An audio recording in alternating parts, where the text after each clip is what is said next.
नवंबर जो 2020 में होने वाला था फीफा अंडर 17 महिला विश्व कप को स्थगित कर दिया गया है, जो अब कब होगा तो 2021 में 17 फरवरी से 7 मार्च तक के बीच इसका आयोजन किया जाएगा। याद रखिएगा कि 2021 में 17 फरवरी से 17 फरवरी से 7 मार्च के बीच ही इस आयोजन को किया जाएगा। नेक्स्ट कब किया जाने वाला है तो अगले साल किया जाएगा, ये 17 फरवरी में। इसका नाम क्या था, फीफा अंडर 17। याद रखिएगा तो फीफा अंडर 17 याद रखिएगा 17 यानी 17 सबके अंत में 7 हो, वहीं वो फीफा अंडर वर्ल्ड आयोजित करने वाला महिला विश्व कप था, उसको घोषित कर दिया गया है किस तिथि को, किस सन में, 2021 में 17 फरवरी को 7 मार्च को। याद रखिएगा फरवरी के बाद वाले ही महीना मार्च को 17 फरवरी 7 मार्च को फीफा अंडर 17 महिला विश्व कप को स्थगित कर दिया गया है और 17 फरवरी 7 मार्च को इसको आयोजन किया जाएगा। जिसकी मेज़बानी कौन करेगा तो भारत करेगा। इसकी मेज़बानी कौन करेगा, फीफा अंडर 17 की मेज़बानी कौन करने वाला है तो याद रखिएगा भारत करने वाला है। नेक्स्ट चलिए नेक्स्ट हम लोग पढ़ेंगे फोर्ब्स द्वारा जारी। याद रखिएगा फोर्ब्स द्वारा जारी आंकड़े के अनुसार जापान की टेनिस खिलाड़ी नाओमी ओसाका विश्व में सर्वाधिक कमाई करने वाली महिला खिलाड़ी बन गई है। याद रखिएगा कि फोर्ब्स द्वारा जारी आंकड़े के अनुसार जापान की टेनिस खिलाड़ी जो कौन है, नाओमी ओसाका विश्व में सर्वाधिक कमाई करने वाली महिला बन गई है। विश्व में सर्वाधिक कमाई करने वाली महिला कौन बन गई है, याद रखिएगा कि जापान की टेनिस खिलाड़ी नाओमी ओसाका। फोर्ब्स द्वारा जारी किए गए जो आंकड़ा है कौन सा, किनके द्वारा, तो फोर्ब्स द्वारा जारी किया गया आंकड़ा के अनुसार जापान की टेनिस खिलाड़ी कौन सी, तो जापान की टेनिस खिलाड़ी नाओमी ओसाका विश्व में सर्वाधिक कमाई करने वाली महिला खिलाड़ी बन गई है। विश्व में पहली कमाई करने वाली खिलाड़ी बन गई है, कौन है तो जापान की है, वो नाओमी ओसाका है। चलिए अब नेक्स्ट हम जानेंगे नेक्स्ट करेंट वेरी इम्पोर्टेंट, बहुत ही काफ़ी इंपॉर्टेंट है। राजीव गांधी किसान न्याय योजना छत्तीसगढ़ सरकार द्वारा योजना बनाया गया है। छत्तीसगढ़ सरकार द्वारा फिर से बता रहे हैं कि छत्तीसगढ़ हम लोग पढ़ चुके हैं करेंट, फिर से नया है। याद रखिएगा छत्तीसगढ़ सरकार द्वारा राजीव गांधी किसान न्याय योजना जिसका योजना लॉन्च किया गया है, जिसका उद्देश्य है जिसके तहत किसानों को धान की फसल के लिए पहली किस्म के रूप में 1500 रुपये प्रदान किया जाएगा। देखिए एक राजीव गांधी किसान योजना जो है यह छत्तीसगढ़ सरकार द्वारा जारी किया गया है। यह योजना लाया गया है कि राजीव गांधी किसान योजना जिसके तहत किसानों को धान की फसल के लिए पहली किस्त में पहली किस्त के रूप में मतलब 1500 रुपया प्रदान किया जाएगा। 1500 रुपये, याद रखिए कितने कि 1500 रुपये प्रदान किए जाएंगे। नेक्स्ट ई विद्या कार्यक्रम जो था कि इसके द्वारा तो भारत सरकार द्वारा चलाया गया कार्यक्रम है। ई विद्या कार्यक्रम किसके द्वारा चलाया गया कार्यक्रम है तो भारत सरकार द्वारा चलाया गया कार्यक्रम है। इसका उद्देश्य क्या है तो इसके तहत कोविड-19 से प्रभावित हो रहे शिक्षा को बेहतर बनाने के लिए छात्रों को घर पर ही पाठ्यक्रम वीडियो उपलब्ध किए जाएंगे 12वीं तक के लिए। यह जो योजना है यह कार्यक्रम जो 12वीं तक के लिए है, ये विद्या कार्यक्रम जिसके भारत सरकार द्वारा चलाया गया कार्यक्रम है। भारत सरकार द्वारा चलाया गया कार्यक्रम ई विद्या कार्यक्रम जिसके तहत जिसका उद्देश्य है कि कोविड-19 से प्रभावित हो रहे शिक्षा को बेहतर बनाने के लिए छात्रों को घर बैठे अपने पाठ्यक्रम को वीडियो द्वारा उपलब्ध कराया जाएगा। किसके माध्यम से तो वीडियो के द्वारा उपलब्ध कराए जाएंगे। तो कौन क्लास तक तो याद रखिएगा 12वीं तक। चलिए हम नेक्स्ट पर चलते हैं, होप पोर्टल की बात करते हैं। होप पोर्टल कौन सा पोर्टल, होप पोर्टल उत्तराखंड सरकार द्वारा जारी किया गया है। होप पोर्टल कौन सा सरकार द्वारा तो उत्तराखंड सरकार द्वारा जारी किया गया है। जिसका उद्देश्य क्या है तो राज्य से बाहर काम कर रहे प्रवासी मजदूरों को स्वरोजगार के अवसर उपलब्ध कराना। इस होप पोर्टल का उद्देश्य था, क्या था होप पोर्टल का उद्देश्य जो उत्तराखंड के सरकार द्वारा जारी किया गया है कि राज्य से बाहर जितने भी काम करने के लिए प्रवासी मजदूर है उनको अपना रोजगार दिया जाएगा। जैसे कि अभी हमने पीछे पढ़ा है तो उसी तरह से होप पोर्टल उत्तराखंड सरकार द्वारा जारी किया गया है। किसके द्वारा? तो उत्तराखंड की सरकार द्वारा जारी किया गया है। राज्य एवं राज्य से बाहर काम कर रहे जितने प्रवासी मजदूर हो उनको अपना स्वरोजगार के लिए अवसर प्रदान किया जाएगा। 2 क्वेश्चन है। होप पोर्टल याद रखिएगा। प्रवासी राहत मित्र ऐप, प्रवासी राहत मित्र ऐप उत्तर प्रदेश सरकार द्वारा यह लॉन्च किया गया है। कौन सा? तो प्रवासी राहत मित्र ऐप।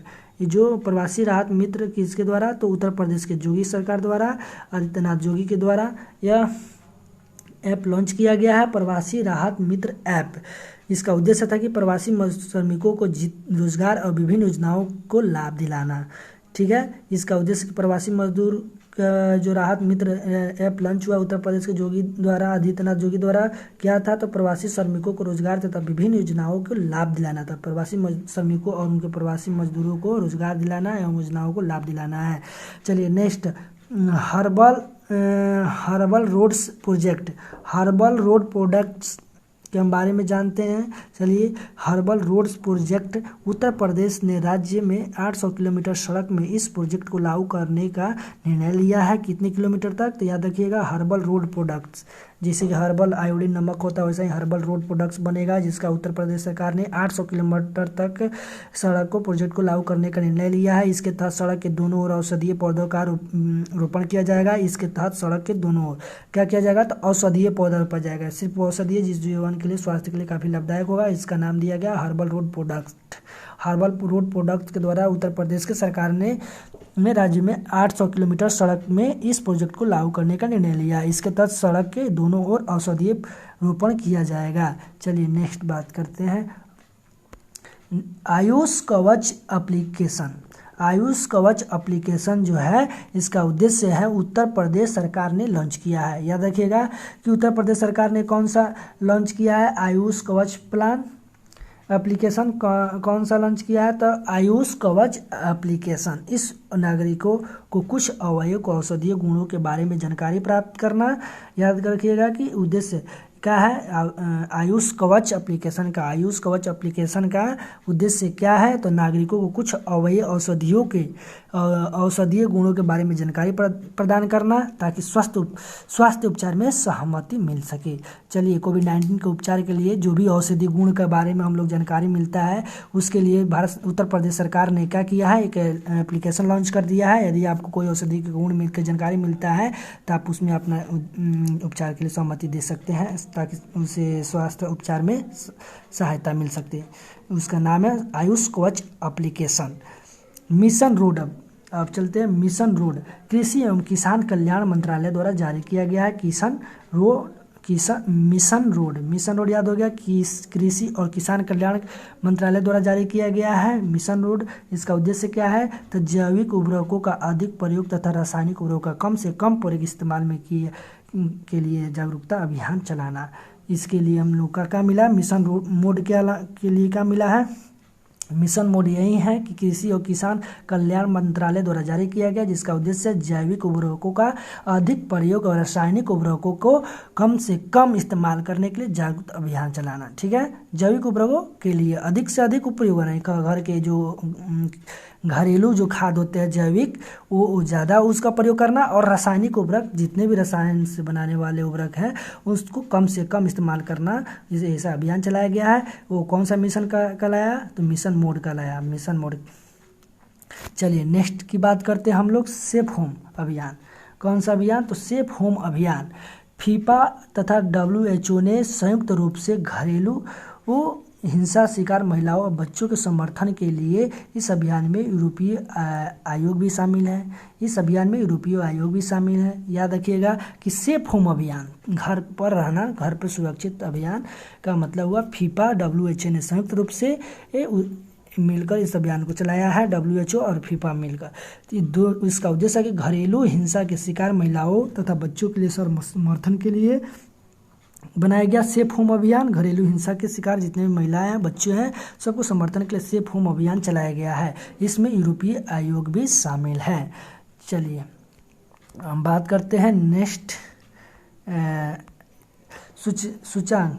याद रखिएगा, अब हम लोग लास्ट है पढ़ रहे हैं सूचांक के बारे में पढ़ रहे हैं। सूचांक क्या है? चलिए कि global energy global energy transition index, याद रखिएगा कि global energy transition index 2020 WEF द्वारा जारी, किसके द्वारा जारी किया गया? तो WEF द्वारा जारी किया गया है global energy transition index, WEF द्वारा जारी किया गया। WEF द्वारा इसमें याद रखिएगा कि प्रथम स्थान किसका है? तो स्वीडन का है। भारत का स्थान इसमें कितना है? 74वां है। याद रखिएगा 2020 में 74वां था, अब 76वां हो गया है। कितना हो गया है? 2019 में 74वां था, अब कितना हो गया? 76 हो गया है ग्लोबल एनर्जी ट्रांजिशन इंडेक्स में। याद रखिए ग्लोबल एनर्जी ट्रांजिशन इंडेक्स 2020 में WEF द्वारा जारी प्रथम स्थान स्वीडन जो है, प्रथम स्थान स्वीडन है, और दूसरा जो याद रखिएगा भारत का स्थान अब 74 पहले था और 76वां है। प्रथम स्थान कौन है? स्वीडन है, और भारत का स्थान इसमें कितना है? तो 76वां है। और पहले 2019 में पिछले साल कौन सा स्थान था? तो 74वां था। याद रखिएगा।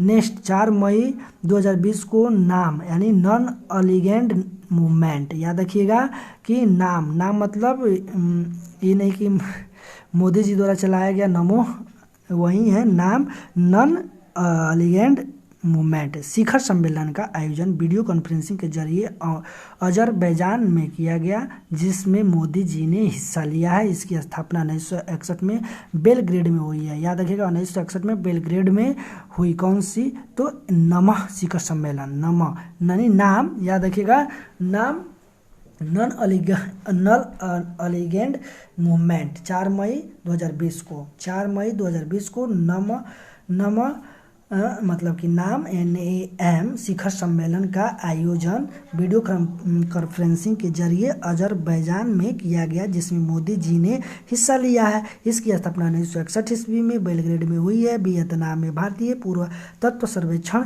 विभाग की 1100 साल पुरानी शिवलिंग मिला है। याद रखिएगा कहाँ पर मिला है? तो वियतनाम में। याद रखिएगा वियतनाम में। याद रखिएगा कि भारतीय पुरातत्व सर्वेक्षण विभाग की 1100 साल पुरानी शिवलिंग मिली है। फिर से एक बार बता देते हैं कि वियतनाम में एक भारतीय पुरातत्व सर्वेक्षण विभाग की 1100 साल पुरानी शिवलिंग मिला है। वियतनाम में भारतीय पुरातत्व सर्वेक्षण विभाग की 1100 साल पुरानी शिवलिंग प्राप्त हुई है।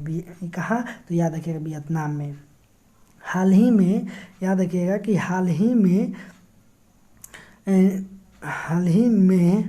नेपाल